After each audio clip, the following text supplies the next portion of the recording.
the judge that is trying to prevent all these deportations from happening with the use of the Aliens Enemy Act of 1796, there are some interesting elements that we're learning about him right now. How's that for a tease? I'm going to quickly sneak in a little ad for our friends over at American Heart for Gold, because we love them. Yes, I love gold. Somebody said in the comments, Trish loves gold. I do love gold. It was up today, so I didn't buy, but whenever it goes down, I try to get in. It's nearing $3,000 an ounce. It's something that I'm a long-term believer in, that I hold forever, basically. And sometimes people say to me, well, what percentage of my portfolio should I have in gold? I think it's all up to you. At some point, like if gold prices were to go up that much that it becomes sort of totally out of whack with the rest of my portfolio, then I might diversify, but we're not there yet. In fact, if anything, I just wish I owned more gold. So trishlovesgold.com is the website you can go to. You can text my name, Trish, to 65532 or call them at 1-844-495-1115. And this is a special offer for fans of the Trish Regan Show. You get up to $15,000 in free silver with qualifying offers. So that's a good thing to check out. Again, text Trish to 65532. New intel out today on this Aliens Enemy Act of 1798 being used to deport illegal criminals with a judge in the way of all of it. Donald Trump making it very clear on Air Force One over the weekend that this is a time of war, and therefore the Aliens Enemy Act of 1798 applies, because these are effectively war criminals, terrorists, whatever you want to call them. He outlined it here. Again, it's going to escalate in the court of law for sure, but he's kind of moving first and asking questions later, which is a smart thing to do, and they do it in business. And don't sit there and tell me that Joe Biden didn't do the exact same thing with a whole bunch of stuff. It's just that Donald Trump's being smarter about it, and he's got the people on his side, right? Here he is talking about this being a time of war. Criticism that the Alien Enemies Act has only been invoked 3 other times. They were all during times of war. Do you feel that you're using it appropriately right now? Well, this is a time of war because Biden allowed millions of people, many of them criminals, many of them at the highest level. They emptied jails out. Other nations emptied their jails into the United States. That's an invasion. And these are criminals, many, many criminals, murderers, drug dealers at the highest level, drug lords, people from mental institutions. That's an invasion. They invaded our country. So this isn't, in that sense, this is war. Yes, right? In that sense, it totally, absolutely, positively is war. And so, we're facing a new kind of enemy. Can we not use an old kind of law to apply? Anyway, this James Boasberg, he temporarily blocked these deportations. Of course, the plane was already in the air over international law space, so that didn't really work out so well for him. Anyway, he temporarily blocked this, saying that they needed to return these people to the United States. And, let's just say that didn't happen. In fact, the president of El Salvador was like within minutes tweeting out sort of like, too bad, right? They're here already. So because they were in international space, it kind of makes it a little bit more difficult. As for what's going to happen going forward, we'll see. But I will tell you what's coming out right now on Twitter. So Sean Davis's account, he's writing that John Roberts personally placed James Boasberg on the FISA court that rubber-stamped illegal spy warrants against Donald Trump. Now, I should point out that John Roberts, it has come out on the Supreme Court level and criticized the critique that, say, Elon Musk and a member of Congress, Brandon Gill, and even the president are issuing against this particular James Boasberg. And Sean Davis is pointing out that perhaps one of the reasons why Boasberg is trying to sort of, or rather Roberts is trying to protect Boasberg is because he's sort of his guy, right? Like he put him there on the court, and so his own credibility is perhaps at stake, and so that's why you're seeing this. But I will say this, this Boasberg is also under fire because it seems that he kind of let them off easy with the former FBI lawyer. Remember the FBI lawyer who never actually filled out the proper paperwork, but instead forged some things in order to get a FISA warrant. Well, this judge was really easy on him. Look at this. He let him plead guilty to something that should have been jail time, but didn't give him jail time. You know the whole Carter page, Russia, where it all originated, and they got the FISA warrant, and what's his name, Comey was all happy. Well, this same judge is the one that actually was in charge of sentencing Kevin Kleinsmith, and he gave him probation, not jail time. And he kind of went easy on him. And so the New York Post has a big story on his own bias there.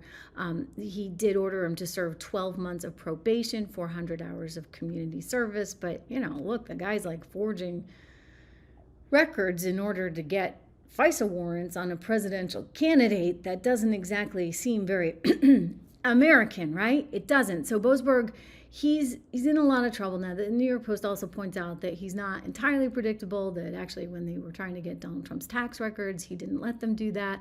So we'll see how this all shakes out, but it's getting ornery, and I expect that it's going to get more and more ornery and more sort of difficult on both sides. But you've got a team there in the White House that is not going to stop, right? They're dedicated to just moving forward. I'll also say this, and this is courtesy of Laura Loomer, who you guys may know. She's been on the show before. She's been doing a lot of reporting, sort of looking at the background on judges, and he does have a daughter, according to Laura, that works for an NGO that provides legal services to illegals, including MS-13 members, and it's funded by government grants, including U.S. aid. So, funny how it all ties back together, right? Does that influence his bias there?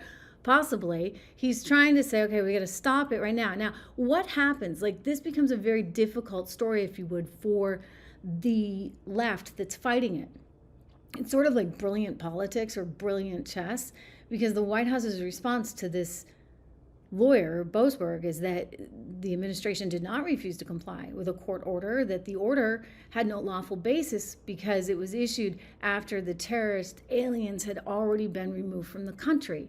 This is according to Caroline Levitt. She writes, a single judge in a single city cannot direct the movements of an aircraft carrier full of foreign alien terrorists who were physically expelled from U.S. soil. And then you had Stephen Miller, who's spent a lot of time studying this stuff and is pretty well schooled as a lawyer on it, speaking on CNN here, defending, again, the White House's move in this migrant criminal crisis. I want to show you this clip. So you called the judge's order just earlier today, quote, patently unlawful, end quote, and said that it was an assault on democracy itself. Does that mean that the administration is ignoring this order, and might you ignore future court orders that meet the criteria you laid out? The President of the United States and his administration reserve all rights under the Constitution to conduct national security operations in defense of the United States. The Alien Enemies Act, which was passed into law by the founding generation of this country, men like John Adams, was written explicitly to give the President the authority to repel an alien invasion of the United States. That is not something that a district court judge has any authority whatsoever to interfere with, to enjoin, to restrict, or to restrain any way. You can read the law yourself. There's not one clause in that law that makes it subject to judicial review, let alone district court review. So, Stephen, when you say that this person has no authority at all, this is how our system works. It starts with these judges and then continues up.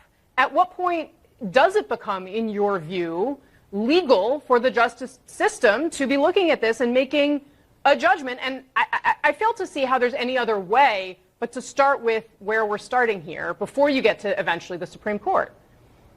Well, so first of all, there's a term in law, justiciable. This is not justiciable. In other words, this is not subject to judicial remedy. When the President is exercising his Article II powers to defend the country against an invasion or to repel a foreign terrorist that is unlawfully in the country, he's exercising his core Article II powers as Commander-in-Chief. Is Venezuela invading the U.S.? Oh my goodness. I gotta tell the team we shouldn't have cut it there, right? He would say that yes, that these particular gang members are actually invading the U.S. and you have to actually do something about that. And, let's face it, Venezuela's not really our friend, right? So it's kind of, I think, on some rather solid legal ground. Again, I'm not a lawyer, so I'm not going to purport to be, but let me tell you, all right, in the court of public opinion, it's definitely on solid ground, because nobody, hey, even Whoopi Goldberg the other day admitted, I don't want criminals, like I'm fine with exporting the criminals. So now they're stuck here saying they want to keep the criminals. And the White House is like, well, we don't care what you want, because these guys are bad guys. Here's Tom Another Hanks. flight. Another flight every day. The teams are going to be out there every day. Every day, the men and women of ICE are going to be in the neighborhoods of this nation arresting criminal, illegal alien, public safety threats, and national security threats. Lawrence, you're not going to stop us. We made a promise to the American people. The President Trump has made a promise to the American people. We're going to make this country safe again. I wake up every morning loving my job because I work for the greatest president in the history of my life, and we're going to make this country safe again. I'm proud to be a part of this administration. We're not stopping. I don't care what the judges think. I don't care what the left thinks. We're coming. Yeah. I just love seeing you going through these protesters just crunching them. Right? I mean, he's like, we're doing it, and we're not going to stop. So in the meantime, consider the other side. So Democrats are like, I showed you this the other day. Yesterday, in fact. All the days are kind of blending together. That's what happens when you're on the road, right? Anyway, I showed you yesterday how you had an MSNBC reporter saying, well, how are you going to defend Venezuelans that are here illegally, The media is on the wrong side, again, of the issue. And it's like manna from heaven for the MAGA team. You can't make it up, because they keep sort of, I get their point. They want to get mired down in the law, but this is, once again, in the court of public opinion, not really sellable. Check this discussion out, if you can call it that, between one anchor and a Republican congressman on CNN earlier today. And I think you get the point. Well, but so no matter what a judge he's says, taking the side of a bunch of criminals. He hasn't taken any side yet. Congressman, he hasn't taken any side yet. All he's done is put a stay on the White House action here so that he can review their use of their novel use, frankly, of the Alien Enemies Oh, come Act. on. These guys, listen. These guys, the difference between God and these judges is God knows he's not one of these judges. They're arrogant. They practice this type of thing all the time. And if you had a conservative one doing it, you all would be raising total hell. But because it's a left-winger and it's standing and you all take that side, it's ridiculous that you all would take the side of a bunch of murderers. No one's taking a side here. Congressman, yes, no you one's are. taking a side here. He is not. I'm asking you about the Constitution. Is asking about the Constitution. Is asking about the Constitution. Taking a side. All I'm asking you is about the Constitution, what you think of it, and what you would advise this White House and your feeling about judicial rulings. And that seems to be upsetting you. I'm just trying to get your position on this and what you would advise the White House going forward. It's not upsetting. I guess what upsets me is that you all at CNN continuously take the side of the far left, and that's why your ratings continue to plummet. And I do not ever understand why y'all do that. Every time. I know you got to take the opposite side on everything, but you all are wrong on this one. Listen, this is a gang that took over an apartment complex in Colorado. They murdered people. They are criminals. We're trying to understand. Now, you can argue. They are not You American can argue. citizens. You can, Congressman, what can is you? wrong with you all? Congressman? You are so out of touch with what's 85% of this country Congressman? does not support what you are spewing out right now. We haven't spewed. The only one spewing is the guy who's talking uninterrupted right now. How long does it take him to review this stuff? How long does it take him to review this stuff? These judges, he'll sit on his ass for months so these criminals can stay in this country. This is all this is. This is overreach. And I'll guarantee you, if his kids had been murdered or raped, as has happened in this country to several American citizens by these thugs, that he would be taking a different position. But he's protected. You all protect him. You all have got to come off this. Seriously, I don't know how you all sleep at night when you protect criminals, murderers, Congressman, and can I ask you to stop for 1 second here? I think if you go through and analyze the questions.